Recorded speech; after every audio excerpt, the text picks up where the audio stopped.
concrete on that, right? No, this is Teen Nation, where we speak up to get your state of mind higher. Follow us on Instagram at Teen Nation Inc. and follow us on Facebook at Teen Nation Inc., where you can make a tax deductible to our program, and follow us on YouTube at Teen Nation Inc. So today my name is Jamel, and today I'm here with Zaire, Quebarie. Umberto. How you doing today, sir? Very good. How y'all doing today? Good. Yeah, okay. So I got a few questions for y'all, if y'all don't mind. All right, so what is the goal of aviation program? The goal is for students to come out of high school with an aircraft mechanics technician license and a pilot license. Either a light sport license, private license, or even on up to an instructor pilot rating for light sport. And if the person goes into the field and wants to become a commercial pilot, accumulating enough hours to then qualify for a commercial pilot. Right. So tell us about yourself. Tell us. Well, I've been a technician for 30 years. I'm an A&P technician, airframe and power plant technician. That means that I can work on basically any kind of airplane, from a little Piper on up to 747. So that's my profession. But I also hold a commercial pilot license, an instructor rating, and that's what I do. So, have you ever flown any planes before? Yeah, I'm a pilot, and I've flown multi-engine airplanes, complex aircraft, and that's basically what you have to do to get your commercial pilot license. So, have you ever, fixed it, fixed the plane? Sure, I work for the airlines, and I fixed all kinds of Boeing aircraft, Airbus, Bombardier, all the different types of airplanes. Right. And so, what opportunities does the aviation program have for teens, freshmen, or students, or whatever, Well, what we have at Dunbar is an after-school program that if you join as a freshman, you work as an apprentice in my program. You work under my A&P certificate, and we're restoring aircraft. We have, right now in the school, we have 3 historic aircraft, including Mr. Cornelius Coffey's Piper Tri-Pacer, and we're restoring that airplane here in the school. And after we finish that plane, we have another airplane, an Aranca Chief. So we have several airplanes to restore. We're going to be actually fabricating kit airplanes. So all this experience of restoring and fabricating aircraft, if you're in the program the full 4 years, you'll qualify with the time as an apprentice.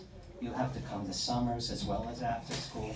If you do that, you can qualify for the airframe and power plant technician's license. So, what is the goal for aviation program?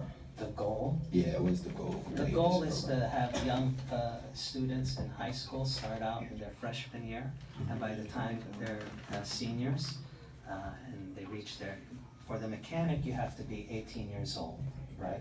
So when you're 18, you would have enough experience to qualify for the mechanic certificate and take the oral and practical examinations as well as the written.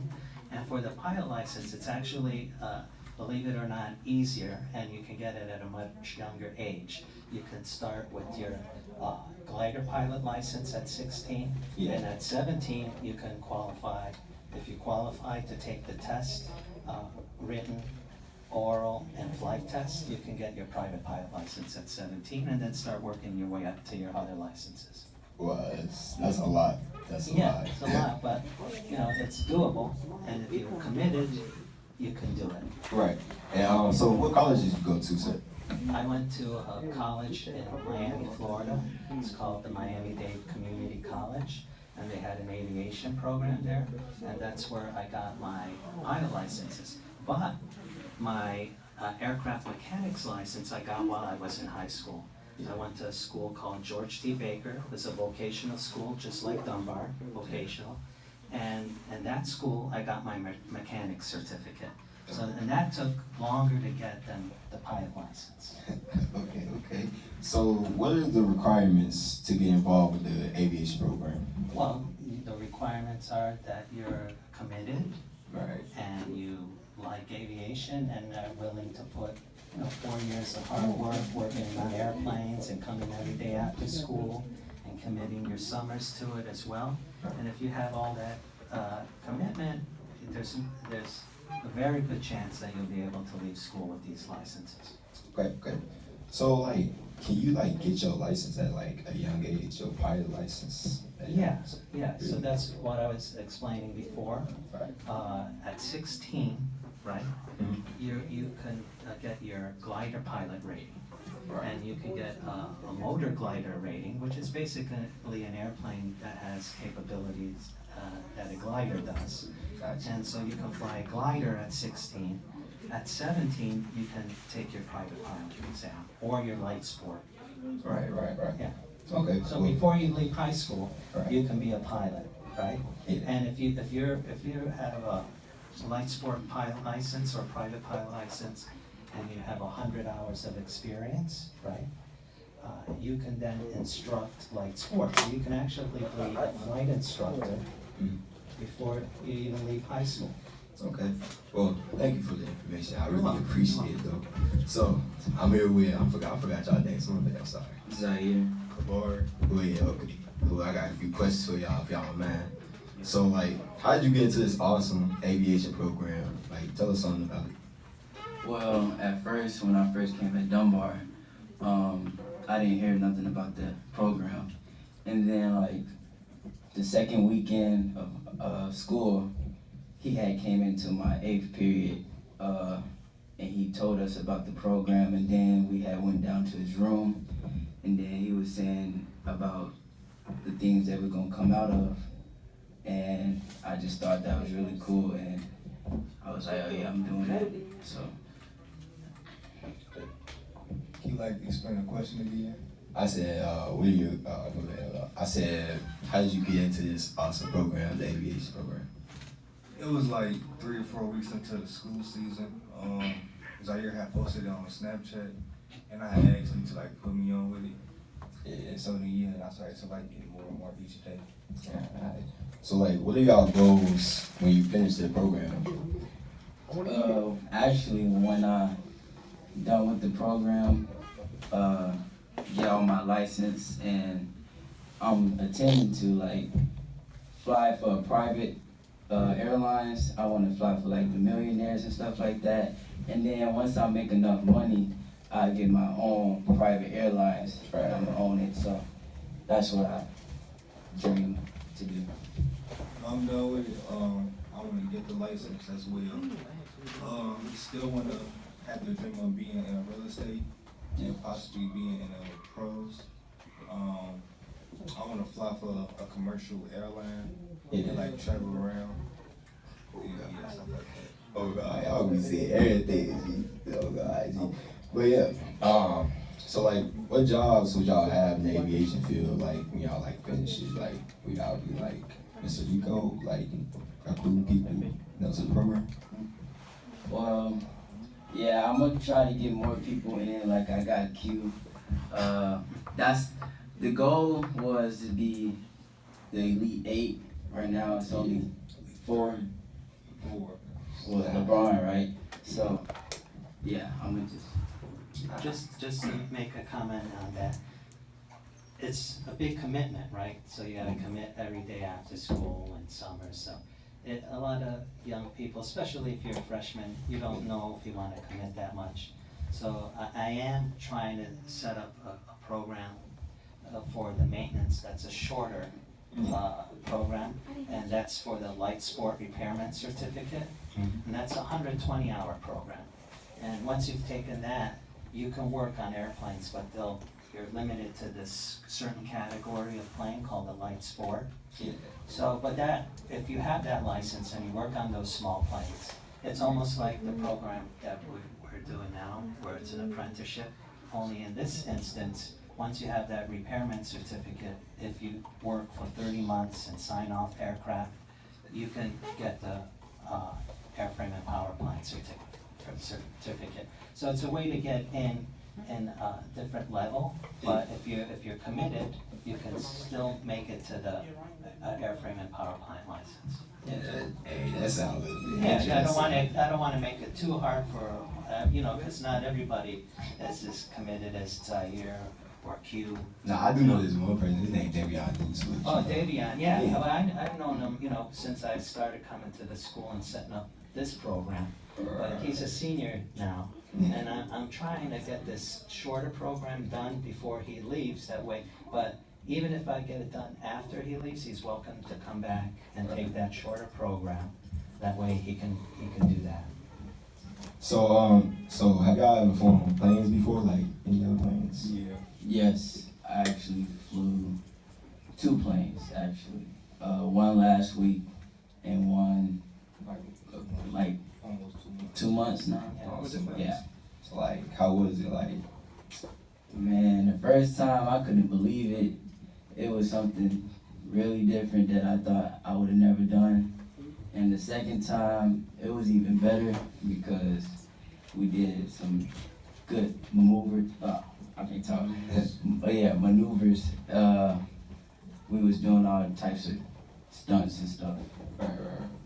The plane that they flew in first, Zaire and Q both flew, was a standard training aircraft. It's called a Cessna 172. Yeah. But the second plane that Zaire flew was a vintage aircraft, a 1941 Aranca Champ. And it's a tail dragger, it means that it has it doesn't have the standard landing gear. It has a little wheel in the back, not the tricycle gear. And you have to hand prop it, you have to start the engine by pulling on the propeller. It doesn't have an electrical system.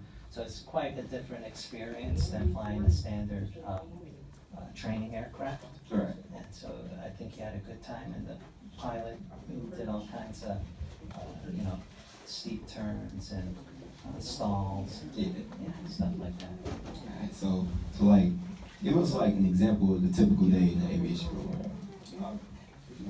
So a typical day is like you come in. It's either we on a simulator or we doing a lesson. Yeah. We take a break, have a snack, and then since I'm on the basketball team, I will leave out early and go to basketball. And also we will work on the plane that we're trying to restore. Right. So like, would y'all pursue this as a career? Like training people to Yeah. Yeah, to get to like more people involved in it and stuff like that. So since they're advanced, and sometimes we get students that want to join the program that can't commit, they'll help me instruct. Right. So Zaire and Q, since they've been there a while, they'll, like today we went over the map, the chart, the aeronautical chart, and they were able to help me with the lesson and restoring the airplane. They're also used to using all the tools, and they know how to handle, the restoration. So if somebody comes in that just wants to help out and just get a feel to see if they like the program, Right. Zaire and Q will, help them out and show them what it's like. Yeah. Hey, that sound interesting. Yeah. No cap. Yeah, you can come by too if you want. Oh yeah, I'm definitely fine playing. Okay. No cap. Yeah, well, you I might end up taking gotta it. work Okay. on the plane too. It's, gotta help restore Mr. Coffey's plane. And that's something that I want to touch on, that this school, Dunbar Vocational, can trace its history back to World War II, and Mr. Cornelius Coffey, Willa Brown, and some of the first African-American pioneering aviators. Right. Mr. Coffey taught at this school, Dunbar Vocational. He was the first, he met Clifford Campbell, who was the first director at Dunbar during World War II when they had a training program. Right. And that became the program here at Dunbar. So it's really not just the aviation program that we've started, it's something that dates back to 1940s. Oh. Yeah, so really important. And the plane we're restoring is Mr. Coffey's plane, so that's Really? important to know, yeah. So the plane we have in the room that Zaire and Q are working on is actually Mr. Coffey's personal airplane. Dang. Like that's an old plane. Man. Well, yeah, the plane that we have, it's a 1950 model Piper. It's called a Piper Tri-Pacer. And Mr. Coffey bought it new in 1953 and he kept it till 1994 when he passed away. So it was the plane that he owned the longest. He owned a lot of different planes, you know, when he was starting out in aviation, but this is the plane that was his personal plane. Actually, when he started becoming a full-time teacher here at Dunbar. Oh. So it's also related to that. Oh, dang. I didn't really know all that. Yeah, it's a lot of history, and that's something that we cover too in the class, is the heritage of this program. It's not just that, we're coming up with it. No, it's been here, and it was here, and it's back here, and it needs to stay here. All right. So, like, what's the biggest challenge, like, y'all ever had in the aviation program? I'll say it was today with like the map, stuff like that. Y'all might laugh at me, but it's this little plane that we're trying to build, and I can't deal with that because it's too small to build. So yeah, we build, besides restoring planes, we build model airplanes, but remote control airplanes. And the one we're working on now is a real small one that we can fly in the gym. It's an electric indoor flyer, and it's real tiny. So Zaire gets frustrated with the little pieces. He'll jump on the big plane, but those little pieces get to him. So that's what holds him up. But Hugh's really good at building it. He just whips through those. So like they really that small? Like yeah, I feel like the pieces is small, but like it's like all done in one. It's not so small. Yeah, it's the wingspan is like 22 inches, so it's a 2-foot wingspan, basically, a little less than 2 feet. Right. Yeah. So like how high have y'all ever flown the planes? Like the planes? Like Well, how high you fly depends on what kind of airspace and the type of airplane. So it's all relative. So the altitude really is determined by what kind of plane you're flying, the equipment that it has. If you fly a certain altitude, you're going to need oxygen, or the cabin has to be pressurized. So altitude's all determined by the type of plane you're flying and your qualifications. Right. So like, do y'all see yourselves in the future piloting or like flying? Most planes? definitely, yeah. Yeah. Oh, no cap, cause y'all we out the side, right? Yeah, we raw G. Man, no cap. So like, is there anything we need to know, like anything else about this program, the aviation program? Well, you need to know that it's available to you, it's after school, basically all the stuff we touched on today. Right. And you guys are welcome, and I'm trying to make it available to more students by having that light sport repairman certificate. So I've been dealing with the FAA a little bit, trying to get them to help me along with that course so that I can get more kids involved. And then once we get these planes restored and flying, we're gonna have a flying club, right? Right. So that you can join the flying club and not have to be committed to the whole program, right? So wait, at the flying club, you can be like any age. Any age, right? Even adults. Oh. So it's a club. So we're gonna have planes that we made or restored here. Right. Mr. Coffee's plane, you can fly Mr. Coffee's plane. Would that be a great experience, right? Oh yeah, I'll down for it. Yeah. Just tell me when. I'm ready for it. All right, so we'll have Mr. Coffee's plane and other planes that we restore and build in the club. And then if you're a teacher, a student, you can join the club. Right. We even gonna reach out to colleges if they want to come and join our club. Right. They can do that too. So it's a club, and it's treated like a club. You just have to join. If you're an adult, you probably have to pay a membership. If you're a student, you'll be exempt from that. But the adults will help support the club, right, for the students. That's the idea. Just all you gotta do is just give me a hit of it. Yeah. If you're an alumni or if you've graduated already, you can join the club. Right? All right. So thank you for your time, Mr. Rico. It was interesting to know about the aviation program. It really was. Okay. Thank you, Zaire and Que. Yeah. Thank y'all for telling me more about the program too. I appreciate it.